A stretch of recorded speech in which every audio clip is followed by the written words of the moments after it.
Hello అండి. అందరికీ నమస్తే. అందరూ బాగున్నారా? మనసులోని భావాలను సరదాగా పంచుకోవడానికి ఆల్వేస్ వెల్కమ్ టు మన స్నేహబంధం ఛానల్.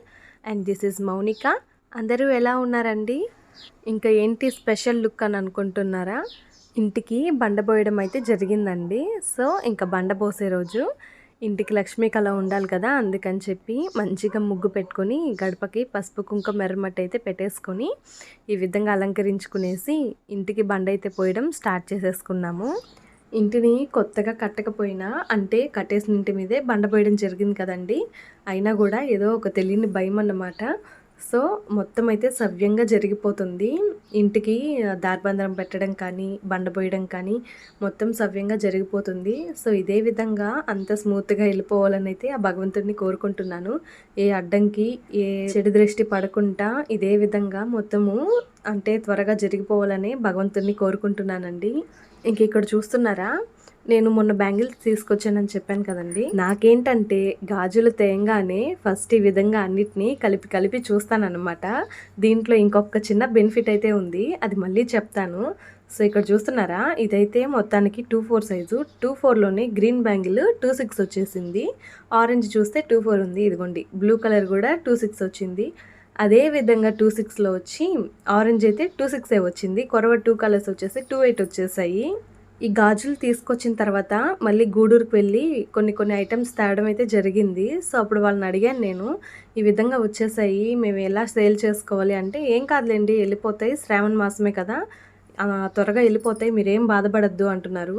కాకపోతే మనకెంత ఇబ్బందిగా ఉంటుంది అంటే, వాళ్ళు ఎన్ని క్వశ్చన్స్ వేస్తారో కదా మనల్ని, కరెక్ట్ సైజ్ అనే అమ్మ, లూజ్ అవుతాయి, ముందుకి జారిపోతాయి, అరచేతిలోకి వచ్చేస్తాయి అని చెప్పి చాలా క్వశ్చన్స్ అడుగుతుంటారు. వాటన్నిటికీ మనము ఏమి జారవని ఈ విధంగా అబద్ధం అయితే చెప్పలేం కదా. సో అందుకని చెప్పి వాటిలో చూసి సైజులు అయితే ఇస్తాను నేను. ఇంకా మిగిలిపోయినట్టు ఏం చేస్తామండి, నిదానంగా సేల్ అవుతాయని చెప్పి అలానే వదిలేస్తాను. సో వాటిల్లో కూడా ఒక చిన్న ట్రిక్ని అయితే యూస్ చేస్తాను, దాన్ని కూడా ఈ వీడియో మధ్యలోనే చూపిస్తాను నేను ఎలాగ వాటిని ప్లాన్ చేస్తానని. ఇంక ఇక్కడ చూస్తున్నారా, త్రిబుల్ కలర్స్ని కాంబినేషన్గా వేసి అయితే మీకు చూపిస్తున్నాను. ఇందాక ఫ్లాష్ ఆఫ్ చేసి కూడా చూపించాను. ఇదిగోండి, ఫ్లాష్ ఆఫ్ చేస్తే ఈ విధంగా ఉన్నాయి. బ్యాంగిల్స్ అయితే షైనింగ్ సూపర్గా అయితే ఉన్నాయండి. సో అందుకని ఇంకుండలేక ఈ విధంగా కలిపి చూపిస్తున్నాను. ఇవి జస్ట్ నేను అసలు ఓడులేని తీకుంటా పైన వచ్చిన అంటే ఓడి గాజులు, ఇవి డ్యామేజ్ పీసెస్. ఇంకా ఇలాంటివి చాలా వస్తాయి ఒక బండిల్లోనే. ఇంక ఇలా కాంబినేషన్స్ పెట్టుకోవడానికి అంటే తేగానే ఏ కాంబినేషన్ బాగుంది అని చెప్పి చూడడానికి రీజన్ ఏంటంటారా, ఏం లేదండి, ఈ విధంగా చూడంగానే నాకు ఇలా కాంబినేషన్ ఎందుకు చేయాలనిపిస్తుంది అంటే, మెయిన్ ఆ కలర్స్ అంతా అట్రాక్షన్గా ఉంటాయి. రెండోది వచ్చేసి ఎవరైనా వచ్చినప్పుడు నీకు నచ్చిన కాంబినేషన్ ఇవ్వమ్మా, మాకు ఇవన్నీ తెలీదు అన్నప్పుడు మనం ఎలానో ఈ విధంగా ఏ కలర్ సూట్ అవుతుంది, ఏ కలర్ బాగుంటుందని ఫస్ట్ కాంబినేషన్ చూసుకో ఉంటాం కాబట్టి వాళ్ళని ఎక్కువసేపు నిలబెట్టకుండా వెంటనే అయితే ఇచ్చేస్తాను. ఇది మొన్న వీడియోలో వెళ్ళినప్పుడు తీసుకొచ్చిన బ్యాంగిల్స్ అయితే చూపిస్తున్నానండి. ఆ తర్వాత మళ్ళీ వెళ్ళి ఇంకొన్ని బ్యాంగిల్ సెట్స్ అయితే తెచ్చాను, వాటిని నెక్స్ట్ వీడియోలో అయితే అప్లోడ్ చేస్తాను. ఇక్కడికే లెంతీ అయిపోతుందేమో అని చెప్పి మీకు ఈ విధంగా చూపిస్తున్నాను. ఇంకా శ్రావణ మాసం అంటే మనకి ఎక్కువ సేల్ అయ్యేది ఈ మట్టి గాజులేను. అంటే తాంబూలం పెట్టడానికి కానీ పసుపు కుంకుమ పంచడానికి కానీ ఎక్కువగా ఇవే తీసుకుంటారు. ఇప్పుడు ఏంటంటే ఆప్షనల్గా ఎక్కువగా వీటిని తీసుకుంటున్నారు. అంటే అవి మరి మొద్దు గాజులాగా ఉన్నాయని ఇప్పుడు ఈ గ్లాస్ ఐటెంని అయితే తీసుకుంటున్నారు. కానీ పెద్దవాళ్ళు మాత్రము ఎక్కువగా వాటినే పెడతారు. నేను తాంబూలానికి పెట్టిన ఆ మట్టి గాజులనే పెడతానండి. ఇంకా ఈ పూత గాజులని అయితే మీకు చూపిస్తున్నాను. మనము ఇంటికాడే ఫ్యాన్సీ పెట్టుకోవడం వల్ల ఒక చిన్న లాస్ అయితే ఉంటుంది. ఏంటంటే ఇవి ఇంత చిన్న బండిల్స్ అయినాయి అంటే ఇంకా అవి పాత పడిపోయినట్టే లెక్క వస్తుందండి చూసే వాళ్ళకి, ఇంకా వాటిని తీసుకోవడానికి ఇష్టపడరు. అదే పెద్ద మైనస్. ఇదిగోండి ఇక్కడ నేను చూపిస్తున్నాను కదా, ఇదేంటంటే గ్రీన్ కలరు వేరే గ్లాస్ ఐటము, అలాగే అక్కడ చూపిస్తున్న లైట్ కలర్ ఇంకో గ్లాస్ ఐటము. ఆ రెండు ఒక హాఫ్ డజన్ పైనే మిగిలిపోయాయి. నేనేంటంటే ఇట్లాగా కాంబినేషన్ పెట్టి అంటే మామూలుగా పేపర్లో చుట్టేసి ఒక చిన్న షో పీస్ లాగా పెడతాను, అంటే ఒక డెమో పీస్ లాగా పెడతాను. కొంతమంది ఏంటంటే చూసి చూడంగానే నచ్చుతాయి, అవే తీసేసుకుంటారు, చాలా బాగున్నాయమ్మా అని. అంతే కదండి, మనము గంటలు టైం వేస్ట్ చేసి ఒక శారీని సెలెక్ట్ చేసుకునే బదులు చూసి చూడంగానే ఫస్ట్ ప్రిఫరెన్స్ బెస్ట్ ప్రిఫరెన్స్ అంటారు కదా, అలాగా మనం ఏదైనా ఫస్ట్ సెలెక్షన్ చేసుకుంటే అదే మనకి బాగా నచ్చుతుంది. ఒక శారీ అయినా, బ్యాంగిల్ అయినా నచ్చంగానే తీసుకొని వేసుకుంటే దానికి ఉండే కలే వేరు. లేదు అని చెప్పి దాన్ని బాగా నసికి తీసుకున్నామంటే మనం వేసుకున్నా కూడా అందగీదు. ఇప్పుడు నేను ఇక్కడ వీడియోలో అయితే మీకు చూపిస్తున్నాను కదా. సో ఈ వీడియో తీసిన రోజే నాకు ఆ రెడ్ బ్యాంగిల్స్ అయితే సేల్ అయిపోయాయి. నిన్న నైట్ వచ్చి నాకు ఆ గ్రీన్ బ్యాంగిల్స్ అయితే సేల్ అయిపోయాయండి. ఇవేంటంటే నేను అమ్మవారి కాడ పెట్టాను కదా, సో వాటినైతే వేసుకొని చూపిస్తున్నాను మీకు. వీటికి గ్రీన్ కలర్ కూడా వచ్చింది, కాకపోతే నాకు ఎందుకో ఈ ఆరెంజ్ రెడ్డే బాగా నచ్చింది, అందుకని చెప్పి నేను వేసుకున్నాను. ఇలా నేను వేసుకున్నప్పుడు కూడా నచ్చి తీసుకుంటుంటారండి. మామూలుగా ఈ విధంగా చేతి నిండా గాజులు వేసుకున్నా కూడా కొంతమంది ఏంటంటే గంగిరెద్దులాగా ఉంటాము అని చెప్పి అంటారు, కొంతమంది లక్ష్మీ కళ ఉట్టుబడుతుంది అంటారు. కానీ మన ఓన్ డెసిషన్ ఏది ఉంటే అదే మనకి చేతికే కాదు మనసుకి నచ్చుతుంది. మీకు అప్పుడు బర్రెలు ఉండేది కదా? బర్రెలు ఉండేమోని మేము ఇలా ఊహేస్తుంది కోవా వాళ్ళకి, పాలకోవా పుణ్యాపల్లి నుంచి తెస్తారు చూడు మీ నాన్న, వాళ్ళకి ఊహేస్తుంది.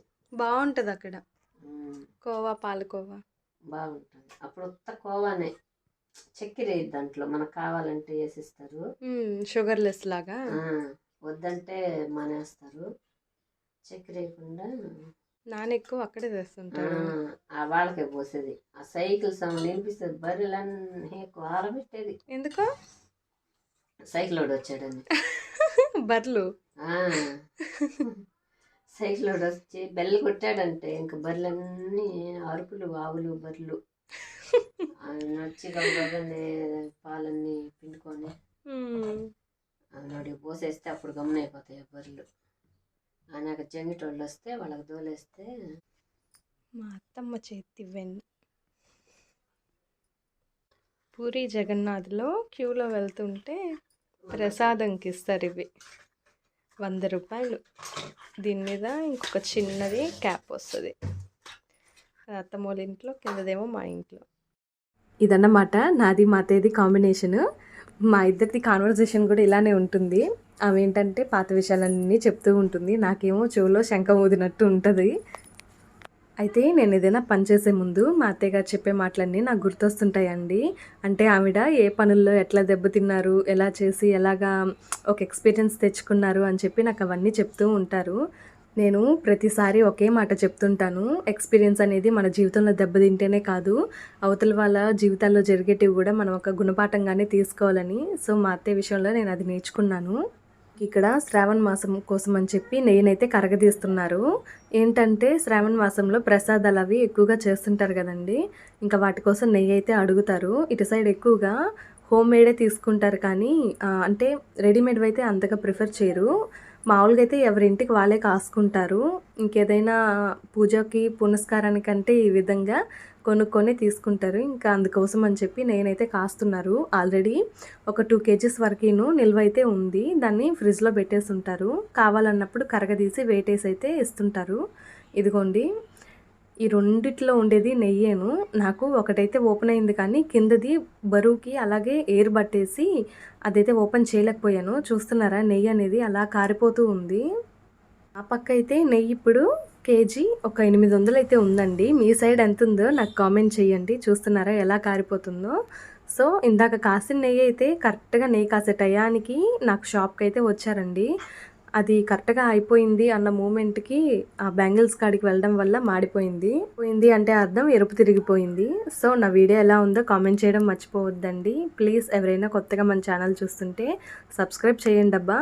అలాగే వీడియో నచ్చితే లైక్ చేయండి. Thank you for watching. Keep supporting.